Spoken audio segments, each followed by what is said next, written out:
Hello and welcome guys, welcome back once again to the next lecture. कैसे हैं आप सभी बच्चों? आई होप आप सभी बहुत अच्छे होंगे। हम यहाँ पर कैश बुक अकाउंटिंग की क्लासेस कर रहे हैं, लेक्चर्स देख रहे हैं। प्रीवियसली हम बहुत सारे चैप्टर कर चुके हैं, उनकी प्लेलिस्ट यहाँ पर आपको अवेलेबल हो जाएगी। आप चैनल पर जाकर चेक कर सकते हैं, देख सकते हैं। यदि आप चैनल पर नए हैं तो सब्सक्राइब कर कर बेल आइकन प्रेस रखें ताकि सभी क्वेश्चंस की कंप्लीट सॉल्यूशन आपको इस चैनल पर अवेलेबल हो जाएगी कॉन्सेप्ट क्लैरिटी के साथ। आज बच्चों हम 12 B onwards, question number 12 B onwards cash book का यहां पर करने जा रहे हैं। डी के गोयल हमारी रेफरेंस बुक है, यदि वो आपके पास नहीं है तो आप उसे परचेस कर लीजिए। यदि फिर भी नहीं आप परचेस कर सकते तो बच्चों कंप्लीट पीडीएफ हमारे पास अवेलेबल है, हम आपको शेयर कर देंगे। ठीक है बच्चों, आज की क्लास हम स्टार्ट करते हैं बिना समय व्यर्थ गंवाए। Radhe Radhe, let's begin.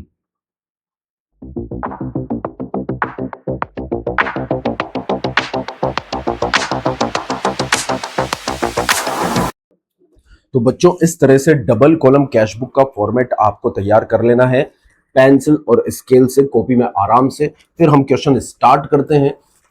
यदि आपको किसी भी तरह का कोई भी पर्सनल मुझसे डाउट है तो आप इंस्टाग्राम फॉलो कर सकते हैं और उस पर मुझसे कन्वर्सेशन कर सकते हैं। चलो बच्चों, क्वेश्चन को पढ़ना स्टार्ट हम करते हैं। क्या कहता है हमारा question? 12 B. So enter the following transaction into column cash book. यहाँ पर टू कॉलम कैश बुक हमें बनानी है। जैसा हम पढ़ते आ रहे हैं, अभी तक बहुत सारे क्वेश्चन हमने करे हैं, ऑलमोस्ट 8-10 लेक्चर्स यहाँ पर कैश बुक के हम कर चुके हैं। तो टू कॉलम कैश बुक का फॉर्मेट हम अच्छे से जानते हैं बच्चों। स्टार्टेड, फर्स्ट ट्रांजेक्शन क्या है? 2024 दिसंबर 1 स्टार्टेड बिजनेस विद कैश। तो बच्चों इसकी जनरल एंट्री यदि हम कहें तो क्या होगी? कैश अकाउंट डेबिट होगा टू कैपिटल अकाउंट, क्योंकि बिजनेस में ओनर जो भी फंड कंट्रीब्यूट करता है वो कैपिटल कहलाता है। इसलिए बच्चों यहां पर कैपिटल अकाउंट क्रेडिट होगा, कैश अकाउंट डेबिट होगा। अब चूंकि कैश अकाउंट डेबिट होगा इसलिए पोस्टिंग बच्चों डेबिट साइड में होगी, अपोजिट लेजर का नाम लिखते हुए। अपोजिट लेजर होगा टू कैश। तो हम यहां पर पोस्टिंग कर देते हैं to capital account, cash account debit to capital account. यहां पर अमाउंट है हमारा 5 लाख रुपीज। तो कैश में हमने कॉलम में 5 लाख यहां पर लिख दिया। कंफर्टेबल। अब यहां पर नेक्स्ट ट्रांजेक्शन पढ़ते हैं बच्चों। नेक्स्ट ट्रांजेक्शन क्या है? ठीक है, यस, पे इनटू बैंक। ये कॉन्ट्रा ट्रांजेक्शन है, कॉन्ट्रा एंट्री है। Bank account debit to cash account, मतलब कि इसमें डेबिट साइड में भी पोस्टिंग होगी, क्रेडिट साइड में भी पोस्टिंग होगी। बैंक में डिपॉजिट हमने करवाया है, सो बैंक अकाउंट डेबिट होगा और कैश अकाउंट क्रेडिट होगा। डेबिट साइड में हमने अमाउंट लिख देना है 2,80,000, राइट, 2,80,000। बैंक कॉलम में हमने लिख दिया है 2,80,000 क्योंकि ये डिपॉजिट बैंक में हुआ है, राइट। तो पोस्टिंग डेबिट साइड में होगी, अपोजिट लेजर का नाम लिखते हैं टू कैश। अब बच्चों क्रेडिट साइड में पोस्टिंग होगी by bank.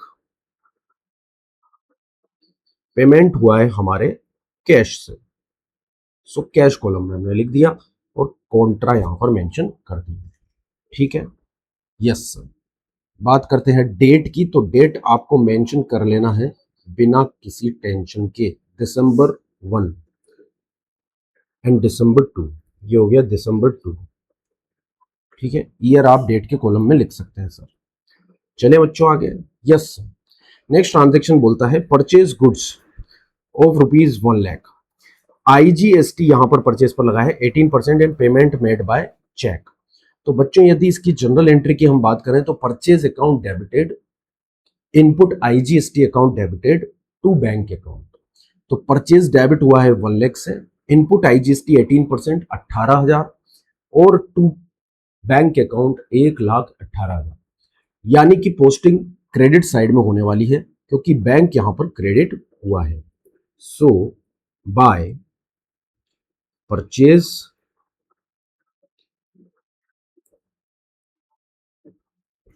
1 lakh and by input IGST 18,000। Total payment bank account से आपका 1,18,000 हो गया सर, बहुत बढ़िया। और ये डेट है हमारी दिसंबर 3, दिसंबर 3। ओके सर, चलिए नेक्स्ट ट्रांजेक्शन पढ़ते हैं बच्चों। सोल्ड गुड्स 1,50,000, ये वैल्यू ऑफ गुड्स सोल्ड है, लिस्ट प्राइस है क्योंकि ट्रेड डिस्काउंट 20% दिया हुआ है, IGST and payment received by cheque. तो पहले बच्चों इसकी जनरल एंट्री कर लेते हैं। लिस्ट प्राइस की यदि बात करें तो लिस्ट प्राइस है 1,50,000। इसमें से हम ट्रेड डिस्काउंट पहले लेस कर देंगे। सेल्स पर ट्रेड डिस्काउंट है 20%, ठीक है, तो ये हो जाएगा 30,000। तो 30,000 का यदि ट्रेड डिस्काउंट हम लेस करते हैं तब हमारी सेल्स की जो वैल्यू है वो आ जाएगी 1,20,000, जिससे हमारा सेल्स अकाउंट क्रेडिट होगा। इस पर हम लगा देंगे आउटपुट IGST जो होता है 18%। तो 1,20,000 का 18% हम यहां पर लगा रहे हैं 21,600। तो टोटल वैल्यू आ जाएगी बच्चों 1,41,600। ये इनवॉइस की वैल्यू है, ठीक है। और ये पैसा हमें चेक से मिला है, तो बच्चों बैंक अकाउंट डेबिट हो जाएगा टोटल 1,41,000 से, ठीक है। आउटपुट CGST IGST क्रेडिट हो जाएगा 21,600 और सेल्स अकाउंट क्रेडिट हो जाएगा 21,000 से। तो बच्चों चूंकि यहां पर बैंक अकाउंट डेबिट हुआ है इसलिए पोस्टिंग डेबिट साइड में होगी। टू सेल्स 1,20,000 और टू आउटपुट IGST 21,600। तो हम डेबिट साइड में आ जाते हैं पोस्टिंग के लिए। टू सेल्स 1,20,000 और टू आउटपुट IGST 21,600।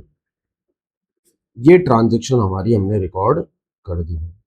ये है 4 तारीख की ट्रांजेक्शन, ठीक है। तो दिसंबर 4 की ये एंट्री है, दिसंबर 4। ओके सर, चलते हैं आगे।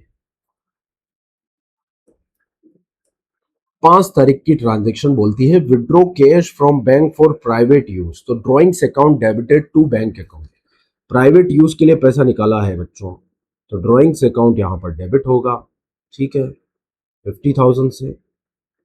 और ये पैसा बैंक से गया है इसलिए बच्चों बैंक अकाउंट क्रेडिट हो जाएगा 50,000 से।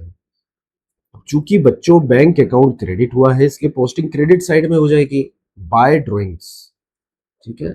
सो बाय ड्रॉइंग्स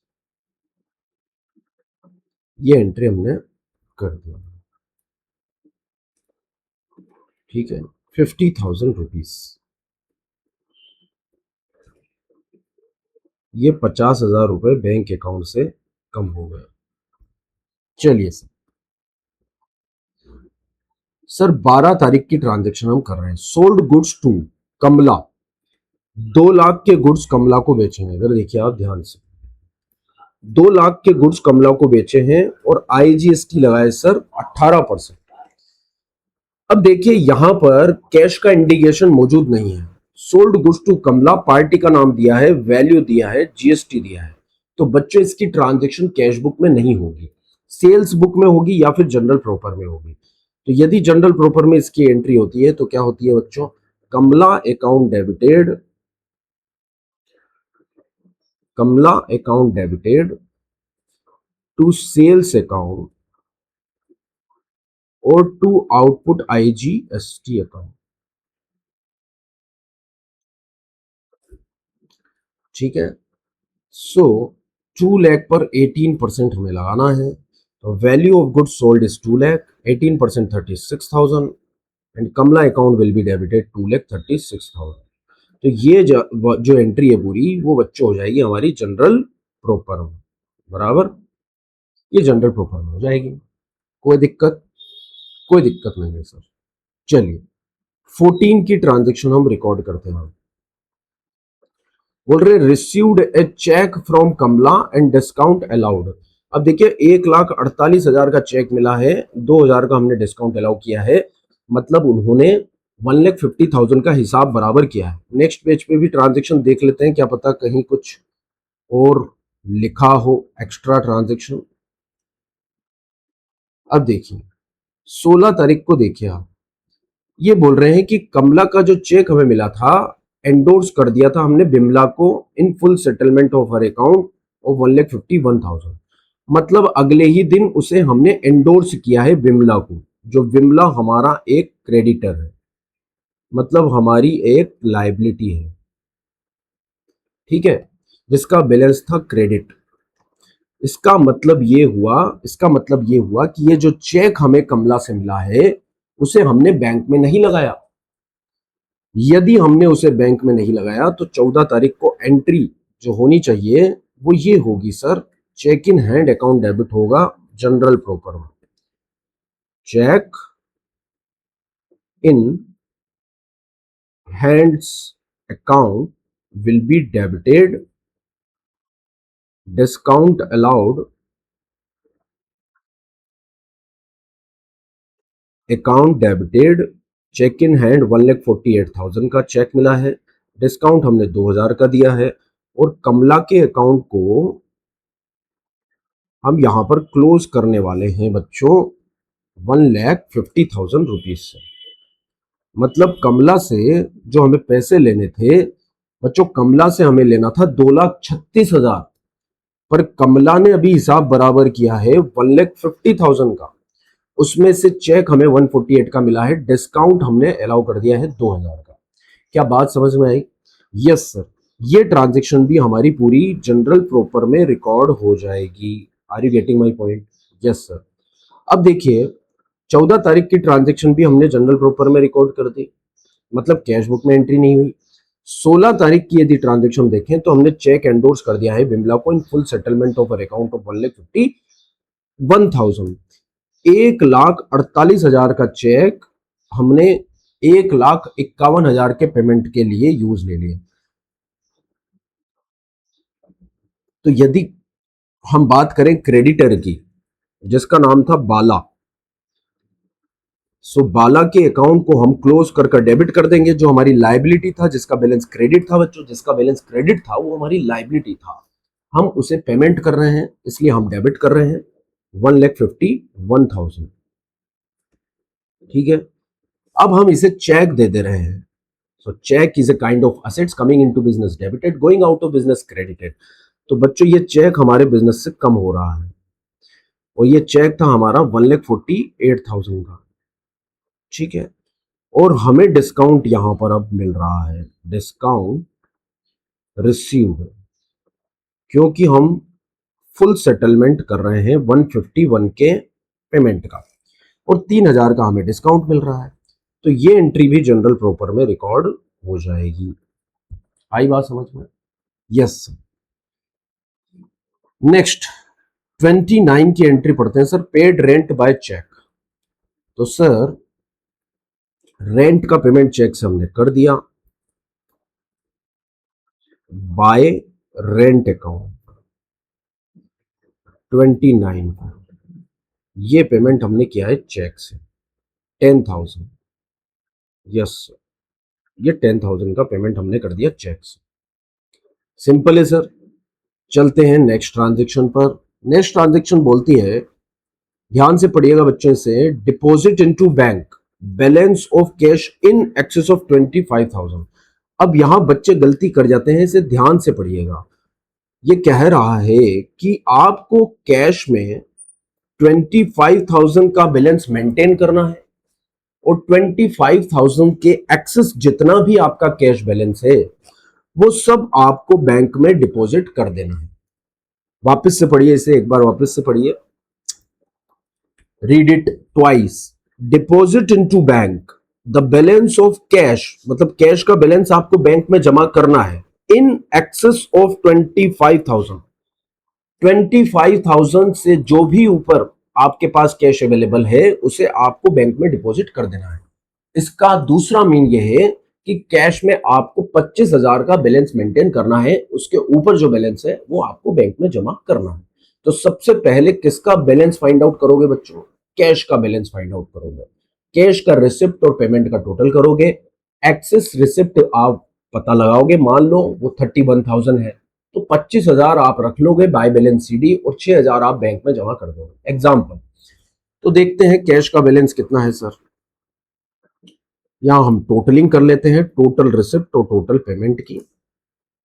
ठीक है, सो टोटल रिसिप्ट,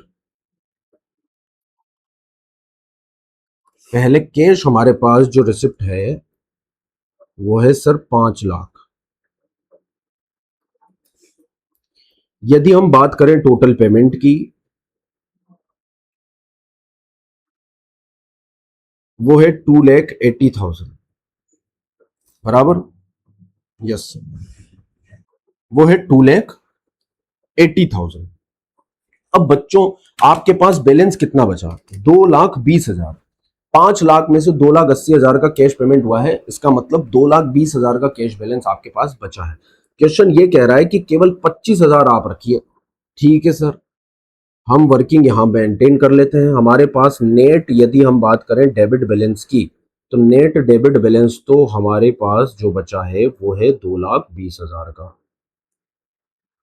और इसमें से हमें क्लोजिंग बैलेंस जो मेंटेन करना है, वो जो क्लोजिंग बैलेंस हमें मेंटेन करना है वो है सर 25,000 का।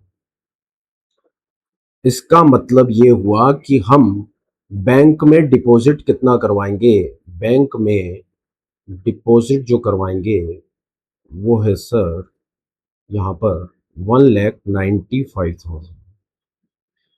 1,95,000 हम बैंक में जमा कर देंगे। अब बैंक में जमा कर देंगे, उसकी एंट्री क्या होगी बच्चों? बैंक अकाउंट आपका डेबिट होगा और कैश अकाउंट बच्चों आपका क्रेडिट होगा 1,95,000 से। और यह है सर हमारी कॉन्ट्रा एंट्री, और इसकी पोस्टिंग दोनों साइड में हो जाएगी। आई बात समझ में? So bank account debit to cash account, ये एंड ऑफ द मंथ में हमें एंट्री करनी है 30 तारीख को। ठीक है, तो 30 तारीख को हम यहां पर आ जाते हैं डेबिट साइड में, bank account debit to cash account. हम पोस्टिंग कर रहे हैं बैंक में 1,95,000, ये बैंक में हमने जमा कर दिए। बोलिए सर, कोई दिक्कत नहीं है। अब हम 30 तारीख को यहां पर पेमेंट भी कर देते हैं बाय बैंक। ठीक है, 1,95,000 ये कैश से हमने पेमेंट कर दिया। ये हो गई कॉन्ट्रा एंट्री। अब हम तसल्ली से बैंक का टोटल रिसिप्ट जोड़ रहे हैं। कौन सा कॉलम सर? ये वाला कॉलम हम टोटल करेंगे सर, टोटल रिसिप्ट कितना है। ठीक है, तो 2,80,000 प्लस 1,20,000 प्लस 21,600, 4,21,600 टोटल रिसिप्ट आ रही है हमारे पास। 4,21,600, ये हमारे पास आ गई सर टोटल रिसिप्ट। बोलिए सर। यस, सो इसका भी हम टोटल कर लेते हैं 4,21,600। अब यदि हम पेमेंट का टोटल करें तो पेमेंट है हमारे पास 1,00,000 plus 18,000 plus 50,000 plus 10,000। So 1,18,000 plus 50,000 plus 10,000, that comes 1,78,000। 1,78,000, आई बात समझ में? अब बैंक में टोटल बैलेंस आपका पॉजिटिव ही बचेगा और कैश में भी पॉजिटिव ही बचेगा, ये आपको दिखाई दे रहा है, क्योंकि रिसिप्ट में 4,21,600 195 एंड पेमेंट इज ओनली 178, तो डेबिट बैलेंस ही बचेगा और कैश का तो डेबिट बैलेंस बचा ही है। तो बच्चों यहां पर हम इसकी बैलेंसिंग कर लेते हैं, एक लाइन छोड़कर हम टोटल कर लेते हैं, फिर इसकी बैलेंसिंग कर लेते हैं।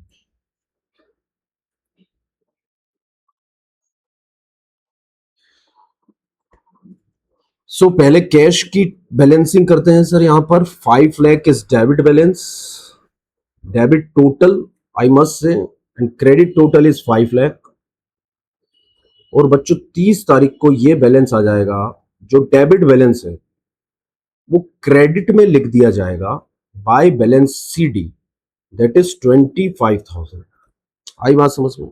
अब देखिए ये 25,000 आप टोटल 2,80,000 1,95,000 में जोड़ेंगे तो 25,000 ही बचेगा। Okay sir. अब बैंक का हम टोटल कर लेते हैं बच्चों। 4,21,600 plus 1,95,000, that comes 6,16,600। 6,16,600। Okay sir.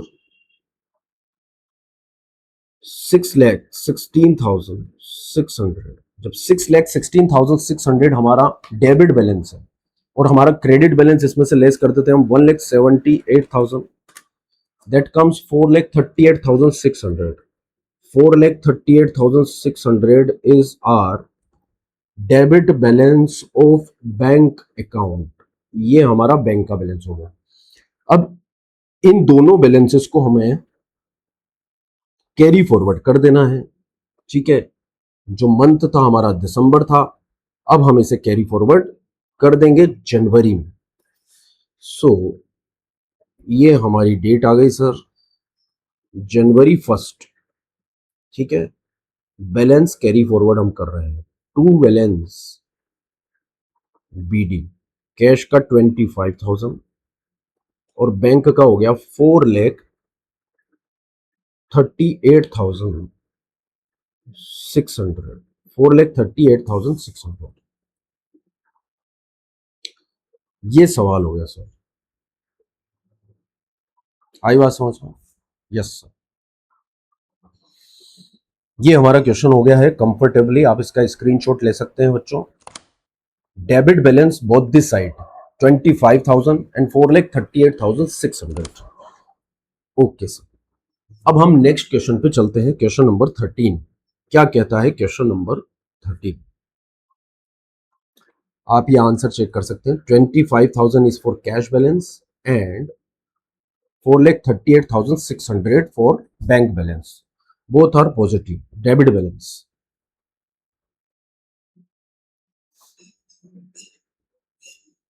Question number 13 को रीड करते हैं sir. Enter the following transactions in the cash book with cash and bank column. Double column cash book हमें यहां पर बनानी है, तो इसका फॉर्मेट बना लेते हैं डबल कॉलम कैश बुक का। ठीक है, स्टार मार्क कर लेते हैं इस पर। इसमें बहुत सारी चीजें हैं सीखने की हमारे लिए, तो इसका पहले फॉर्मेट बना लेते हैं बच्चों। ओके, तो आप भी सभी साथ में फॉर्मेट बना लीजिए। इस तरह से फॉर्मेट बन जाएगा। Question number 13 we are solving.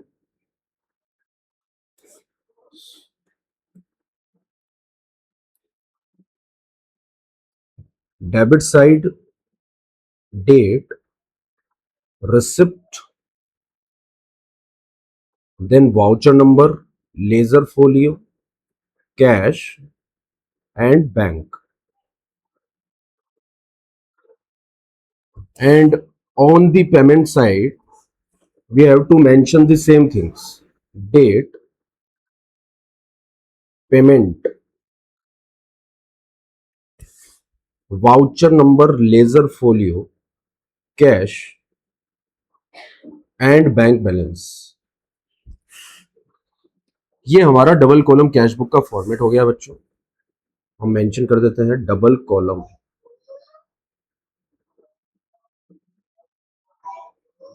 Cash book.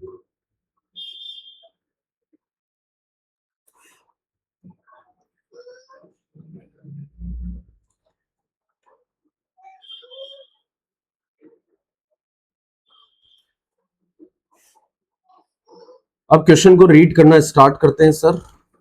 First transaction क्या कहती है, पढ़ते हैं। 2025 जून 1, balance of cash in hand 12,000 and bank overdraft. तो कैश इन हैंड का जो बैलेंस दिया है वो डेबिट है, बैंक ओवरड्राफ्ट का जो बैलेंस है वो बच्चों क्रेडिट है। इसे मेंशन कर देते हैं हम हमारी कैश बुक के अंदर। जो डेबिट बैलेंस है to balance BD,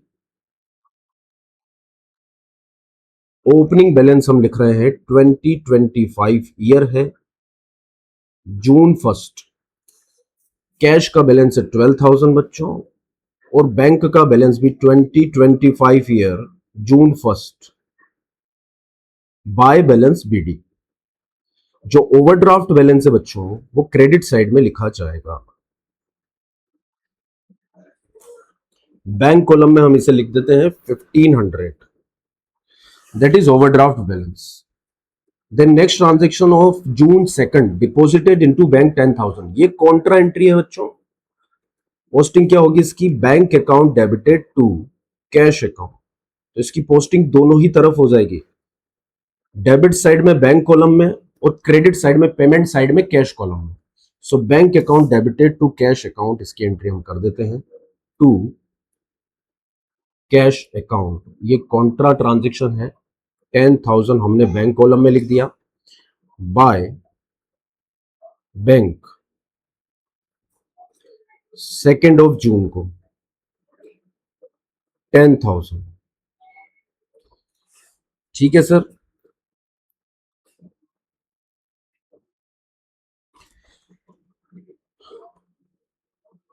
okay sir.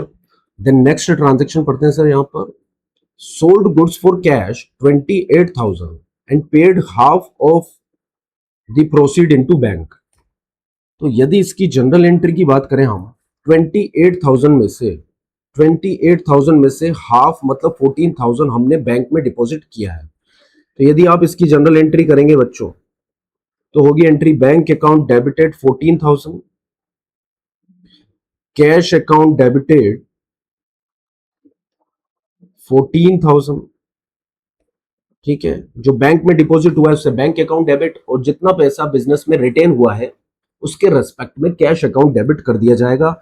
And goods sold के रेस्पेक्ट में हम यहां पर सेल्स अकाउंट को क्रेडिट कर देंगे सर 28,000। तो बच्चों कैश और बैंक दोनों ही डेबिट हुए, इसलिए पोस्टिंग डेबिट साइड में होगी, अपोजिट लेजर को मेंशन कर अकाउंट को मेंशन कर to sales account. Okay sir. तो यहां पर हम मेंशन कर देते हैं टू सेल्स अकाउंट। 14,000 हो गया हमारा कैश, 14 हो जाता है बैंक। ठीक है सर, और ये सेल्स रिकॉर्ड कर देंगे हम 2 तारीख को। चलिए नेक्स्ट ट्रांजेक्शन बोलते हैं purchase goods for 7,000 from Manoj and company on credit. अब देखिए जो गुड्स आपने क्रेडिट पर परचेज किया है उसकी एंट्री कैश बुक में नहीं होगी। आई बात समझ में? मनोज एंड कंपनी से हमने गुड्स क्रेडिट पर परचेज किए हैं, जनरल एंट्री यदि की जाए तो purchase account debited to Manoj and company, ये जनरल एंट्री जनरल प्रॉपर में होगी बच्चों। आई बात समझ में? यदि आप परचेज बुक मेंटेन करते हैं तो क्रेडिट परचेज की सभी ट्रांजैक्शन परचेज बुक में रिकॉर्ड होंगी। यदि हम परचेज बुक मेंटेन नहीं करते हैं तो ये एंट्री जनरल प्रॉपर में कर दी जाएगी। कैश बुक में केवल कैश एंट्रीज रिकॉर्ड होती है बच्चों। चलिए, received a money order from Suresh. अब मनी ऑर्डर को आपको कैश की तरह लेना है। किस तरह से लेना है? Money order is equivalent to cash. तो बच्चों cash account debited to Suresh, ये आप एंट्री कर दीजिए। ठीक है, सो डेबिट साइड में आप पोस्टिंग कर देंगे कैश के to Suresh. Money order is equivalent to cash 5 तारीख टू सुरेश अकाउंट 500। आई बात समझ में? चलिए sir, so money order will be treated as cash. Money order यदि हमें रिसीव होता है तो कैश ही हमें रिसीव हो रहा है, कैश अकाउंट डेबिट होगा। ओके बच्चों, चलिए नेक्स्ट ट्रांजेक्शन। 8 तारीख की ये ट्रांजेक्शन क्या कहती है, पढ़ते हैं सर इसको। Receive 2,800 from Govind and paid 1,000 into bank. देखिए गोविंद से जो टोटल रिसिप्ट हमें हुआ है यहां पर 2,800 हुआ है, उसमें से हमने 1,000 बैंक में डिपॉजिट कर दिया है। तो बच्चों इसकी जनरल एंट्री क्या होगी? बैंक अकाउंट डेबिट होगा 1,000 से और कैश अकाउंट डेबिट होगा 1,800 से। ठीक है बच्चों, यदि मैं इसकी जनरल एंट्री आपको करके बताऊं तो यहां पर बैंक अकाउंट डेबिटेड 1000, बिजनेस में जो कैश बचा है वो है 1800, ठीक है। और टू गोविंद अकाउंट, तो गोविंद से 2800 रिसीव हुए हैं, इसलिए गोविंद अकाउंट को हम क्लोज कर देंगे 2800 से। चूंकि बैंक को कैश डेबिट हुआ है इसलिए पोस्टिंग डेबिट साइड में होगी बच्चों, तो हम डेबिट साइड में पोस्टिंग कर देते हैं यहां पर to Govind account.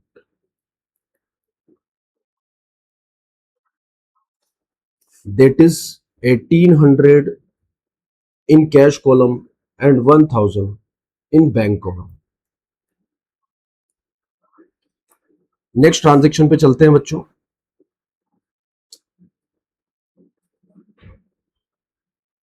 Received a check of 7,600 from Subhash in full settlement of 8,000 due from him। Subhash से हमें टोटल 8,000 रुपीज लेने थे, उसके रेस्पेक्ट में 7,600 का चेक मिला है, 400 हमें उसे डिस्काउंट अलाउ कर दिया है। अब इस चेक को हमें देखना है क्या सेम डे ये चेक बैंक में लगा है। देखिए 13 को ये जो चेक था received from Subhash deposited into bank हुआ है, तो उससे पहले यदि हम 10 तारीख की बात करें तो जो चेक हमें 7,600 का रिसीव्ड हुआ है उसके रेस्पेक्ट में हम कैश बुक में एंट्री नहीं करेंगे, क्योंकि 10 तारीख की जो एंट्री होगी वो cheque in hand account debit वहां पर किया जाएगा। यदि मैं आपको जनरल एंट्री बताऊं तो cheque in hand account debited 7,600, discount allowed account debited 400 to Subhash account 8,000। यहां पर इस तरह से ये जनरल प्रॉपर में एंट्री रिकॉर्ड हो जाएगी। तो 10 तारीख को एंट्री, कोई भी एंट्री कैश बुक में रिकॉर्ड नहीं होगी, क्योंकि ये चेक अभी बैंक में डिपॉजिट नहीं हुआ है। हमें सब्सिक्वेंट डेट्स जरूर चेक कर लेनी है। यदि चेक किसी पार्टी से रिसीव होता है तो हमें ये चेक जरूर करना है कि वो चेक क्या सब्सिक्वेंट डेट्स पर या तो एंडोर्स हुआ है या फिर बैंक में डिपॉजिट हुआ है। यदि वो एंडोर्स हुआ है या बैंक में डिपॉजिट हुआ है तो सेम डे, मतलब कि आज 10 तारीख को वो चेक हमारी असेट है, चेक इन हैंड नाम से वो डेबिट होगा। Are you getting my point? Yes sir. अब हम चलते हैं 12 तारीख की ट्रांजैक्शन को। Settle the account of Manoj and company by payment of 6,600, half cash and half by cheque. 6,600 का हम पेमेंट कर रहे हैं, जिसमें से 3,300 तो हम उसे कैश दे रहे हैं सर, एंड 3,300 का हम उसे चेक दे रहे हैं, मतलब हम पेमेंट कर रहे हैं थ्रू बैंक अकाउंट। क्या बात समझ में आती है सर? यस। तो यहां पर पेमेंट साइड में ये दोनों एंट्री हो जाएगी, क्योंकि ये दोनों ही पेमेंट किए जा रहे हैं। तो पेमेंट साइड में पार्टी का नाम आ जाएगा बाय मनोज एंड कंपनी, ठीक है। और डिस्काउंट पेमेंट करते समय जो रिसीव हो रहा है उसकी एंट्री कैश बुक में नहीं होती, उसकी एंट्री जनरल प्रॉपर में होती है। इसीलिए हमें उससे कोई मतलब नहीं है, कोई सरोकार नहीं है। 12 तारीख को हम एंट्री यहां पर कर देते हैं by Manoj, I think Manoj and company, right, Manoj and company account. So 3,300 cash, 3,300 bank. Yes sir. Next transaction पे चलते हैं। जब सुभाष का चेक हमने बैंक में डिपॉजिट करवाया तो सुभाष का चेक कितने का था सर? देखिए आप, सुभाष से जो हमें चेक मिला था वो था 7,600 का। तो ये जो चेक इन हैंड हमने डेबिट किया था हमारी एंट्री के अंदर, जनरल एंट्री के अंदर चेक इन हैंड जो डेबिट किया था, ये बैंक में डिपॉजिट हो जाएगा। तब एंट्री क्या होगी बच्चों? बैंक अकाउंट डेबिट हो जाएगा। जब चेक बैंक में डिपॉजिट होगा तो बैंक अकाउंट डेबिट हो जाएगा बच्चों। Bank account will be debited by 7,600 and cheque in hand account will be credited by 7,600। तो पोस्टिंग बच्चों डेबिट साइड में हो जाएगी to cheque in hand. So to cheque in hand,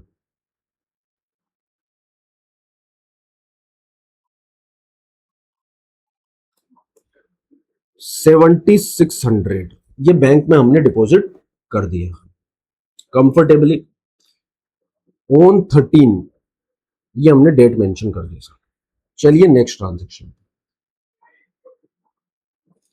15 को paid for purchase of machinery by cheque. तो बच्चों by machinery 16 को by machinery, क्योंकि machinery account debited to bank account यहां पर एंट्री होती है, ठीक है। और चेक से हमने पेमेंट किया है, तो बच्चों बैंक कॉलम में हम पोस्टिंग इसकी कर देंगे बाय मशीनरी अकाउंट 20,000, राइट। ये हमारी एंट्री रिकॉर्ड हो गई। नेक्स्ट ट्रांजेक्शन क्या कहती है, paid wages for erections of the above machinery. तो ये अलग डेट पर ट्रांजेक्शन है, इसलिए अलग ही को रिकॉर्ड करेंगे।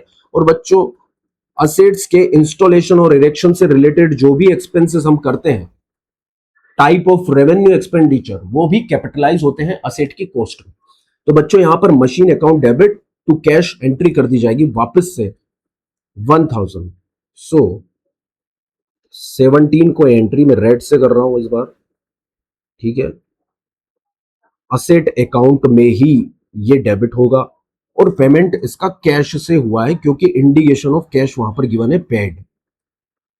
चलिए नेक्स्ट ट्रांजेक्शन पर 17 को cheque issued 6,000 in favour of Sachdeva and company for the purchase of furniture. So cheque जब भी हम इशू करते हैं, बैंक अकाउंट हम क्रेडिट करते हैं, तो बच्चों परचेज हमने किया है फर्नीचर, अब एंट्री क्या होगी यहां पर, furniture account debited to bank account, क्योंकि चेक के रेस्पेक्ट में बैंक अकाउंट क्रेडिट होता है 6,000। इसलिए बच्चों यहां पर एंट्री हम कर देते हैं by furniture, furniture account debited to bank account. So furniture debit हो जाएगा सर 17 तारीख को। डेट क्या है सर हमारी 17।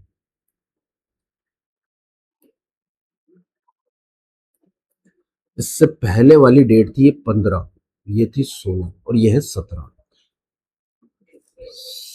6,000 ये बैंक कॉलम में हमने एंट्री कर दी। नेक्स्ट ट्रांजेक्शन पर चलते हैं sir. Purchase goods from Kalpana garments 10,500 on credit. देखिए अब जो क्रेडिट पर परचेज किया है वो तो परचेज बुक में रिकॉर्ड होगा या फिर जनरल बुक में रिकॉर्ड होगा। So purchase account debited to Kalpana garments, बराबर, यस सर, ये पोस्टिंग हो जाएगी। नेक्स्ट ट्रांजेक्शन भी 20 की है सर, इसे भी देख लेते हैं। क्या बोलते हैं, received bank draft 4,800 from Damodar and company in full settlement of 5,000 due from them and send the bank draft to bank. तो बच्चों बैंक अकाउंट डेबिट हो जाएगा, डिस्काउंट अलाउड अकाउंट डेबिटेड। यदि जनरल एंट्री की हम बात करें, सेम डे यदि चेक और बैंक ड्राफ्ट बैंक में डिपॉजिट कर दिए जाते हैं तो बैंक अकाउंट डेबिट होता है, ठीक है। और यहां पर रही बात डिस्काउंट की, तो डिस्काउंट अलाउड अकाउंट यहां डेबिट हो जाएगा 200 से, और दामोदर साहब का अकाउंट 5,000 से क्रेडिट हो जाएगा। तो बच्चों बैंक डेबिट हुआ है तो डेबिट साइड में पोस्टिंग हो जाएगी, अपोजिट लेजर का नाम लिखेंगे टू दामोदर एंड कंपनी। हम चलते हैं टू दामोदर एंड कंपनी।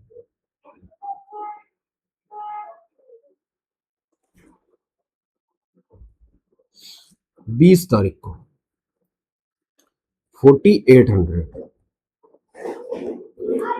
चलिए sir next transaction, next transaction क्या पड़ती है सर, नेक्स्ट ट्रांजेक्शन को रीड करते हैं।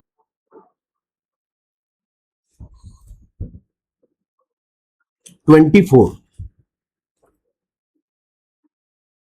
बैंक इशू ए ड्राफ्ट।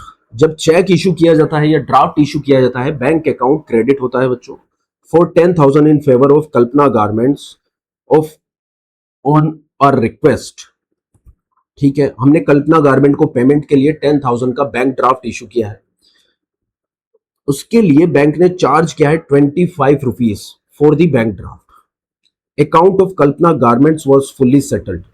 अब देखिए कल्पना गारमेंट के अकाउंट को पूरी तरह से सेटल कर दिया गया है, पर दो तरह के बैंक से पेमेंट हुए हैं बच्चों, 10,000 तो ड्राफ्ट के रेस्पेक्ट में और 25 बैंक चार्जेस के रेस्पेक्ट में। ठीक है, तो बच्चों Kalpana garments account debited, Kalpana garment account debited 10,000 to bank. ठीक है, और सेकंड एंट्री क्या हो जाएगी, bank charges account debit to bank. अब डिस्काउंट जो भी रहा है, डिस्काउंट अलाउड, क्योंकि पेमेंट करते समय हमें डिस्काउंट मिलेगा, तो वो तो जनरल प्रॉपर का मैटर है, उसे हमें यहां पर रिकॉर्ड नहीं करना है, हम केवल पेमेंट को रिकॉर्ड कर रहे हैं। सो 24 को बाय कल्पना गारमेंट्स,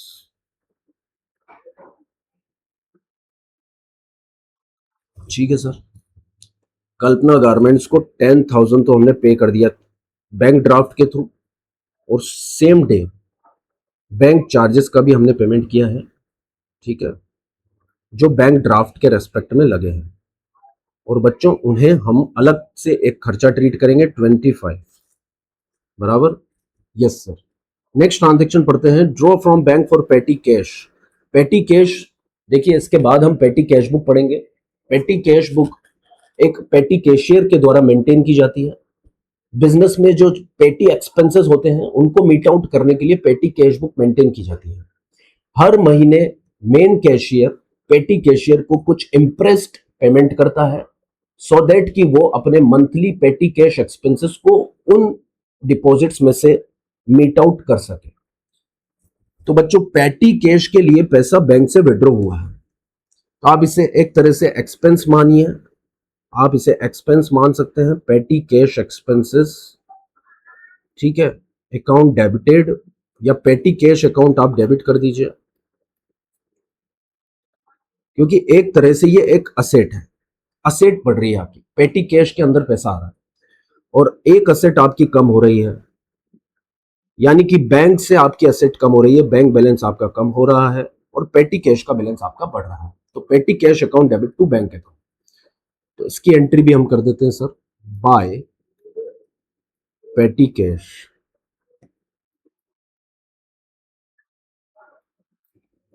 ठीक है, ये पोस्टिंग हमने कर दी 100 से। नेक्स्ट ट्रांजेक्शन चलते हैं sir, paid salary by cheque, तो ये एंट्री भी यहां पर हो जाएगी बाय सैलरी। 28 को सैलरी का पेमेंट हमने कर दिया चेक से।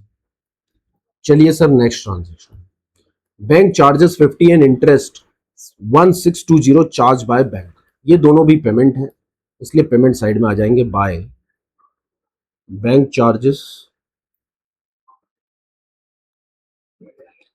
जो बैंक से कटे हैं 50 rupees, and the other one is by 30 को, 30 तारीख को ये चार्जेस कटे हैं, and next one is interest, right. So interest account debited to bank, ये हमारा एक्सपेंस है ऑन दी सेम डेट 1620। तो ये लगभग सभी पोस्टिंग हमने इस क्वेश्चन की कर लिए सर। अब इसकी बैलेंसिंग हम करते हैं। बैलेंसिंग के लिए लास्ट लाइन आप ध्यान से पढ़िए, डिपॉजिटेड इनटू बैंक, बोल रहे the entire balance after retaining 4,000 in office, ये लास्ट क्वेश्चन में भी हमने किया था ये एडजस्टमेंट। सर 4,000 आपको ऑफिस में कैश का बैलेंस, क्लोजिंग बैलेंस आपको मेंटेन करना है, और उससे जो भी एक्सेस बैलेंस आपके पास कैश में बचता है वो पूरा का पूरा आपको बैंक में डिपॉजिट कर देना है। तो पहले हम कैश का बैलेंस देख लेते हैं। Okay sir,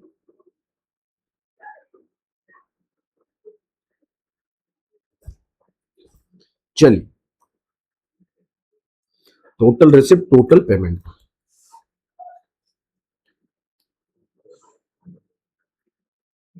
total receipt of cash, यदि आप टोटल करेंगे 28,300 आता है, और बैंक का टोटल आप करेंगे तो 37,400 आएगा।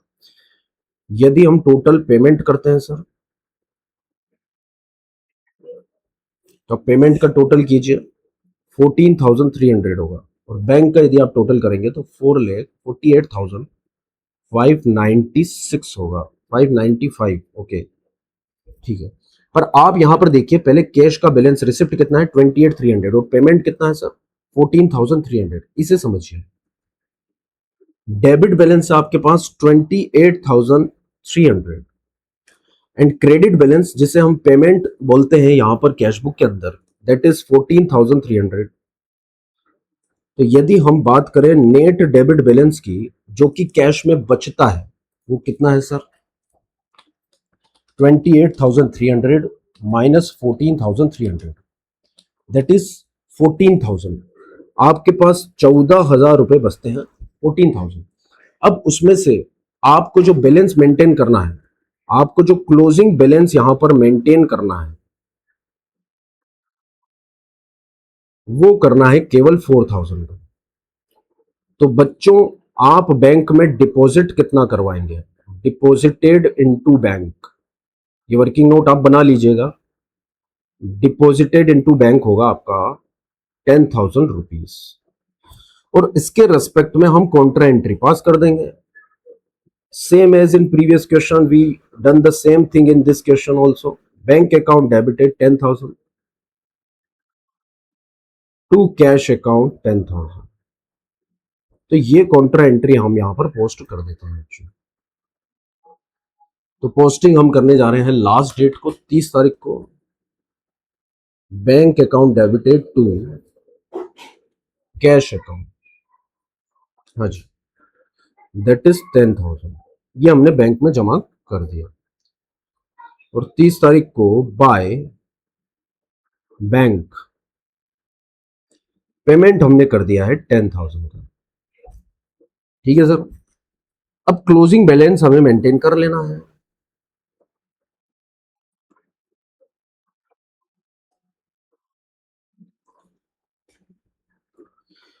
यदि मैं बात करूं आपसे कैश के बैलेंस की, तो बाय बैलेंस सीडी, ये आपका आ जाता है 4,000 और टोटल हो जाता है डेबिट के बराबर 28,300 एंड 28,300, ठीक है। बैंक का बैलेंस हम चेक कर लेते हैं 37,400 प्लस 10,000, तो डेबिट बैलेंस टोटल हो जाता है 47,400, ठीक है। और क्रेडिट बैलेंस यहां पर ज्यादा है, मतलब यहां ओवरड्राफ्ट आएगा सर। क्रेडिट बैलेंस पहले मेंशन कर दिया जाएगा 48,595 है, ठीक है। और डेबिट बैलेंस यहां पर कम है, दैट इज 47। हम एक्सेस बैलेंस यहां लिख देंगे 48,595। अब इसमें से लेस कर देंगे बैलेंस को 48,595 जो कि क्रेडिट बैलेंस है बैंक का, और डेबिट बैलेंस 37,400 एंड 10,000, तो बैलेंस बचेगा 1195। सो टू बैलेंस सीडी 1195, ये बैंक का ओवरड्राफ्ट है बच्चों। कौन सा बैलेंस है ये, ओवरड्राफ्ट। तो 1 तारीख को कैश का बैलेंस तो हम डेबिट साइड में कैरी फॉरवर्ड कर देंगे, ठीक है। जुलाई को to balance BD that is 4,000। और यही रही बात बैंक के बैलेंस की, तो जुलाई 1 को चूंकि वो क्रेडिट बैलेंस है, ओवरड्राफ्ट है, इसलिए क्लोज वो डेबिट साइड में हुआ था, बट कैरी फॉरवर्ड वो क्रेडिट साइड में ही होगा 1195।